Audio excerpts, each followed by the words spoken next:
think I understand exactly what she's saying. According to this chart, because I was in the exact same boat, kindergartner last year at Evening Star was waitlisted, same exact thing. I think what's confusing about this chart is, Evening Star is at capacity and we've been waitlisted, and even first grade was waitlisted this last year. You've got no red squares anywhere down south. Yes.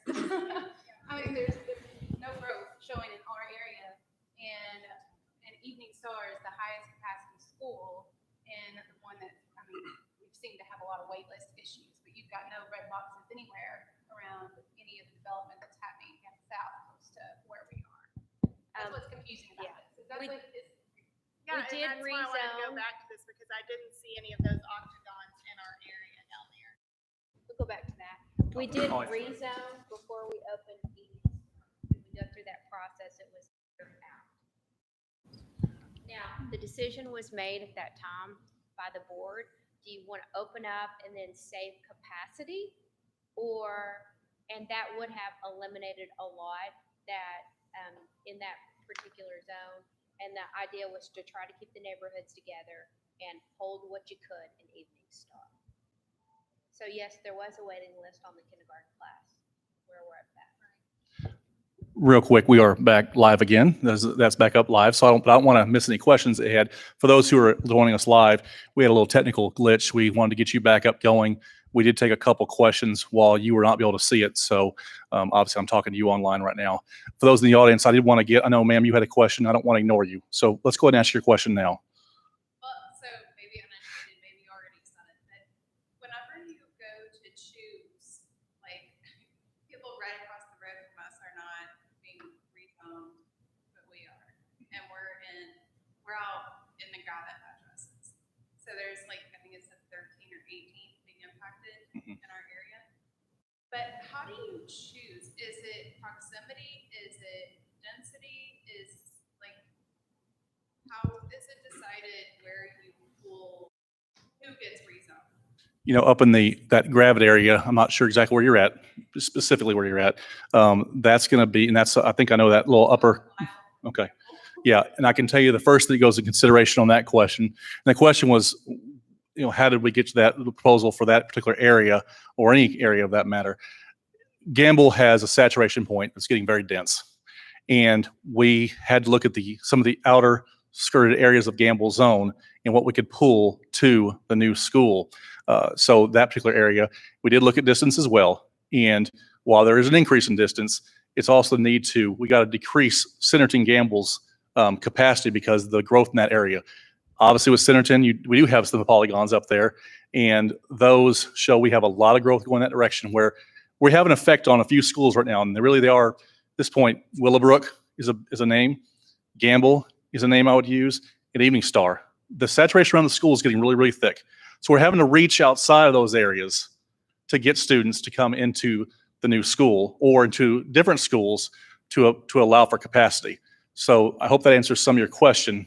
We can talk more afterwards if we need to. Okay. So let me get back to a couple of questions asked earlier with the polygons, or sorry, the growth and development in, let's say, that more southern area. This data that's shown up there because it's larger. I got that from Bentonville and Centerton. Okay, that's came from their city planning offices who we have partnerships with, and we have the same partnerships with like Cave Springs, is theirs, but they have different resources. So while it's not APA represented there, we do know, and I do know of the areas that are growing around Evening Star or even south of there. There's actually, I was talking to a parent earlier this week. There's a neighborhood being built with some different size lots, and that was one that it's brand new. They can get adjusted that quickly. And so while we had something early on with one street, now all of a sudden when they're calling me saying, Mr. Hoover, could you look at this? I'm saying, yes, I can.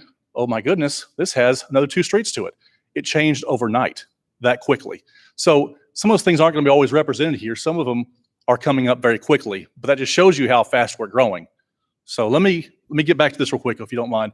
Let me go back to the slide of the impact, Mrs. Sharp, and take us back there where we kind of left off. I just want to make sure, folks, this is where we lost folks on the live feed, and I want to give them a chance to see it if they're watching it. So if they had any questions, want to email in, they have an opportunity to do so. I don't want to not give them the same opportunity. So we'll look, but at the same time, as this is kind of the impact areas, let me, you have another question, so let's go to it now. So, Well, you had mentioned earlier that this is a proposal and like input into the change. What input? Is that specifically input? Or is it future growth? Like, I know there was a situation around that neighborhood. And my husband is in real estate about that neighborhood since our rents bought a lot out Yeah. 2 years ago. So, like, if you live in our area, it's very evident the growth and the neighborhoods and things like that. And it was 2 years ago when Evening Star opened as well. So I want a better understanding of the input that can be provided and how we can provide y'all with information as well for the case maybe Rogers addresses might not have city sort of numbers and building permits. and they do send me their things, but I think the answer there is the input from tonight is important. The input from our community that's calling in or emailing us and letting us know their concerns, or maybe, hey, did you look at this? I've had a few folks email me from, let's say, the Angel Falls area with a possible rezoning to Elm Tree. And they're saying, okay, consider this consideration or this consideration. And I think y'all are doing the same thing here tonight. So that's a big deal. We want to listen to everything you have to say as well. And then we have the data points from the different cities that we'll be looking at and watching over that. Yes, ma'am. Sorry. Okay. Okay. The question, I forgot the question now. So we need to use the microphones for us in here. I'm sorry. It's okay. Okay. Okay. All right. Does anyone else have any questions at this point? And if we do, we'll use the microphones. Thank you for your patience on that.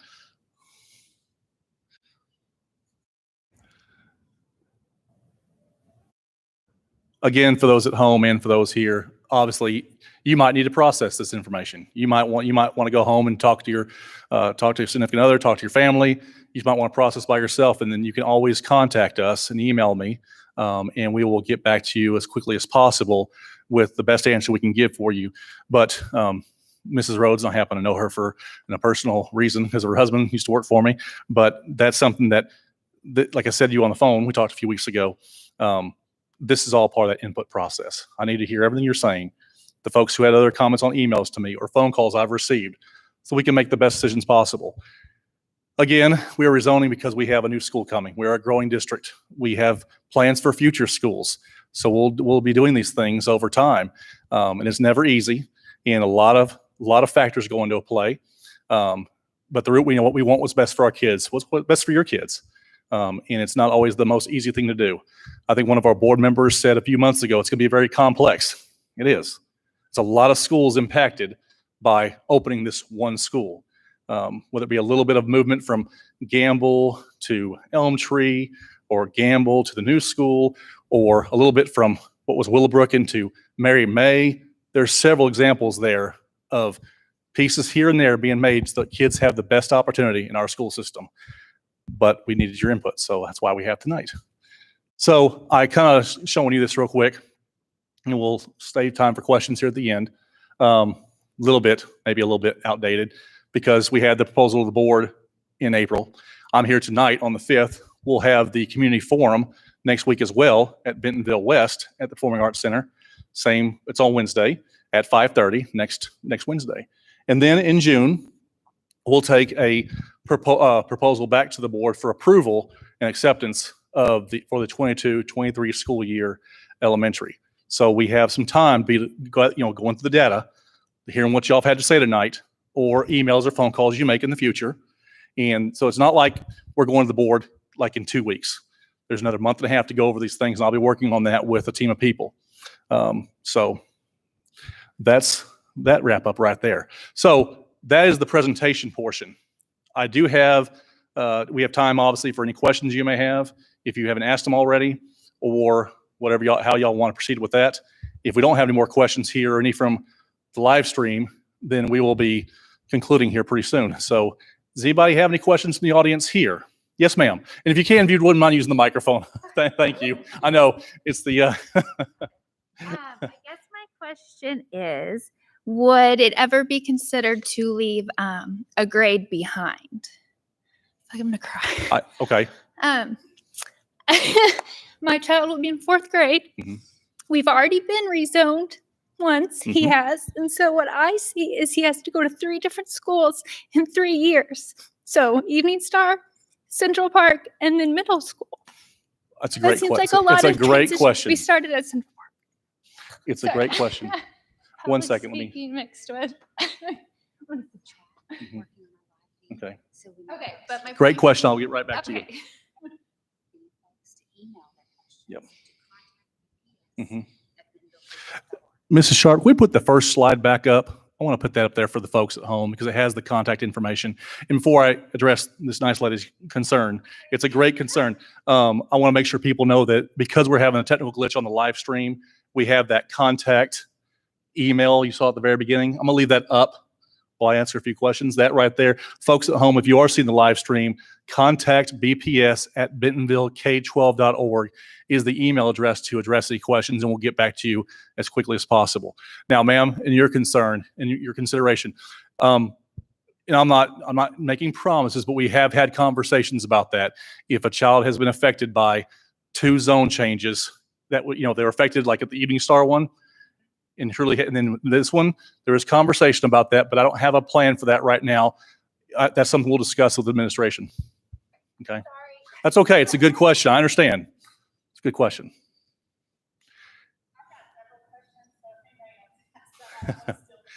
Yes, sir. I was just wondering, how important is the concept of a neighborhood school, like a school being the neighborhood school? How important is that in the deliberations? Because I know there are several examples of families that are going to drive past the school they attend now and even drive past another school that's still even closer to go to the school that they might be rezoned to. It's a good question. Thank you, sir. It is a consideration. It is important, but also remember, keeping neighborhoods together is important. So if things were to have to change, that at least the students would be going. There might be students in the same grades, or their neighborhood for future is going together. But it's definitely a part of the consideration. Okay. Yes, ma'am. Sorry you have to walk so far.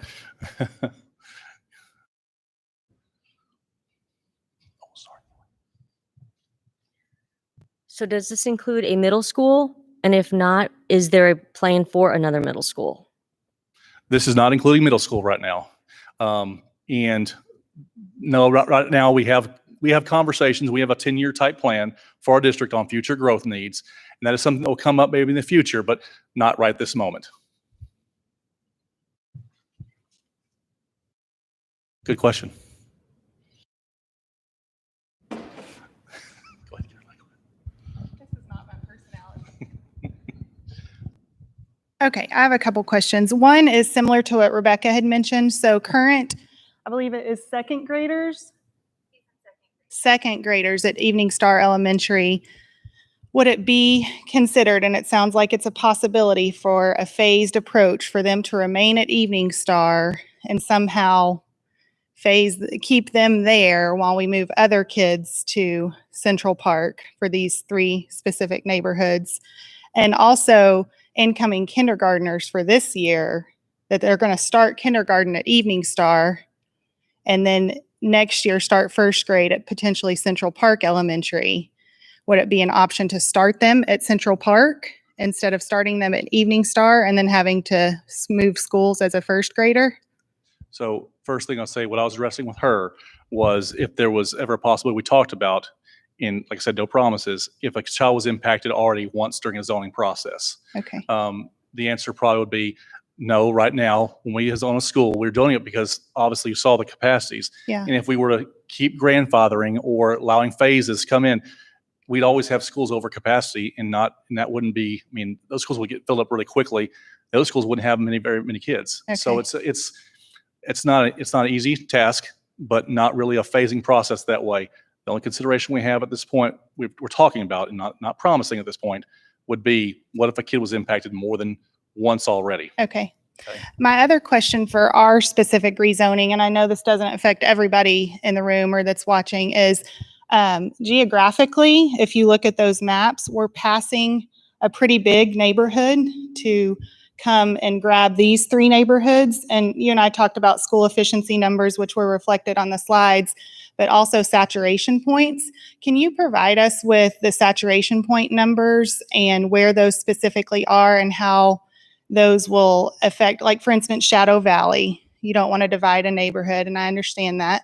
But what are their numbers compared to our 3 neighborhoods that are being rezoned?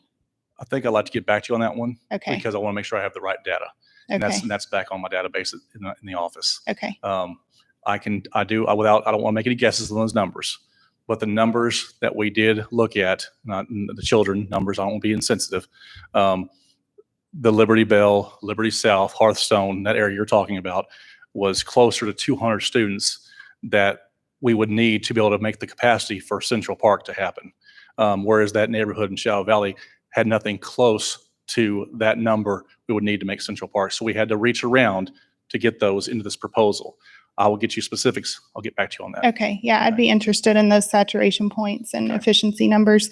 Goodness, let me look at my notes here. I'm representing about 10 different people who couldn't make it tonight that sent me their questions.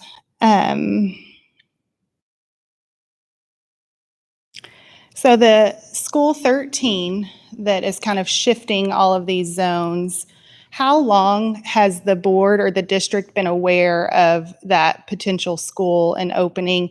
And also, how often, like if you're looking at the exponential growth, I mean, like I referenced earlier, Evening Star was full before it opened.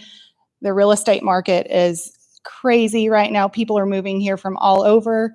How often are you adding a new school? I'm just thinking about my 2-year-old and my soon-to-be kindergartner. And I've talked to multiple people who their kids have been rezoned 4 times in 4 years. And I don't see that happening at any other district. So I'm just curious and trying to understand what the future for my younger Yeah. kids will be as far as adding new schools and that being the only time Sure. that rezoning happens. Yeah, so obviously, I said, looking out projections for the future and the growth that's taking place and watching our schools grow on an annual basis and watching what that growth is looking like, we're always constantly looking at, is this going to maybe have the need for another school? Now, the board has not seen a proposal until April. The board was probably aware of the new school about a year ago. When did we start? Further back? Okay, so. Okay. What Dr. Jones is referring to is our 10-year facility plan, for those who can hear me here and also on live.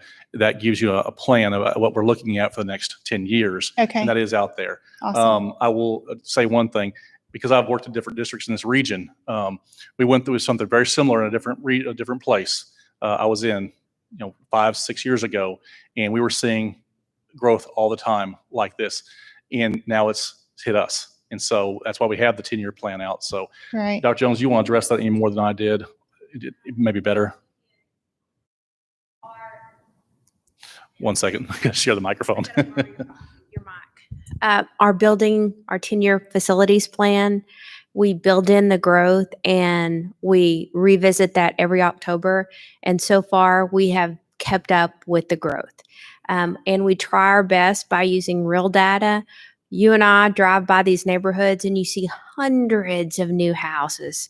And we plan for that as much as we can and we see the development. But so far, our facilities plan has kept up with the growth. And I do know that there's a history of kids being moved year after year. In the last 5 years, that has not occurred. Kids were very aware where it's had to occur. It might have been 1 or 2, a child rezoned, but we try to address those situations. Okay. And I do know that has occurred in the past, but not in a long time. I will look up the 10-year facility plan. You said that's updated every October. So projection looking 10 years from now, or we'll say 2-3 years from now, and districts that have had to add a school a year, like we talked about, what are y'all projecting for Bentonville as far as one opening in 2022? What will be the next elementary school? Revisit that plan because it has everything from enrollment, growth. The whole foundation of that plan was a paid demography study. Okay. And so they look at all the capacity, future capacity of the city, the town, the school district. And so there's lots of work behind that. And it has proven to be very useful for the district. And actually, we're a little bit ahead Okay. of our growth, which is good. But to answer my question, 2022 is elementary school 13. When is the next one? I want to revisit the plan before. Off the top of my head, I don't know Okay. that. Okay. Okay. Can I make a comment? Can we go? I'm sorry, the microphone. Thank you, ma'am. Just to be more informed here, I've looked at this 10-year plan, and I've been looking at it for several years now because I've got, stair-step children. And you say that we're keeping up with the projected growth, but in the 10-year plan, there is no plans at all for an elementary school south of Pleasant Grove Road, where we are having massive growth. So over the next 10 years, it doesn't show any elementary school building south of there. And how can we say that we're keeping up if we're starting out behind like we did at Evening Star? Does that make sense? We'll be revisiting that, as Dr. Jones said. So we'll take a look at it, obviously, here in the next few months and take a look at that scenario. So good comment. Thank you. Yes, sir.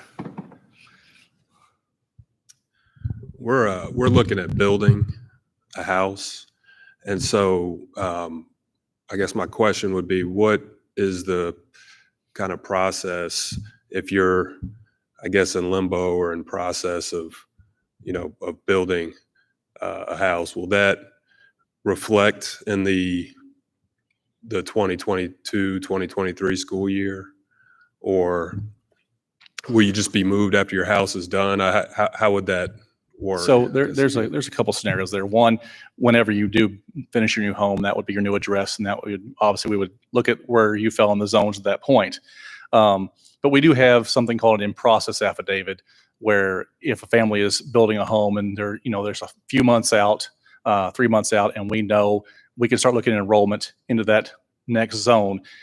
I'm not talking about a year out now. I'm talking about something that is really solidified. You're actually building and moving into that house. That way no one's taking advantage of our zone lines. But we do have an in-process affidavit we could speak about.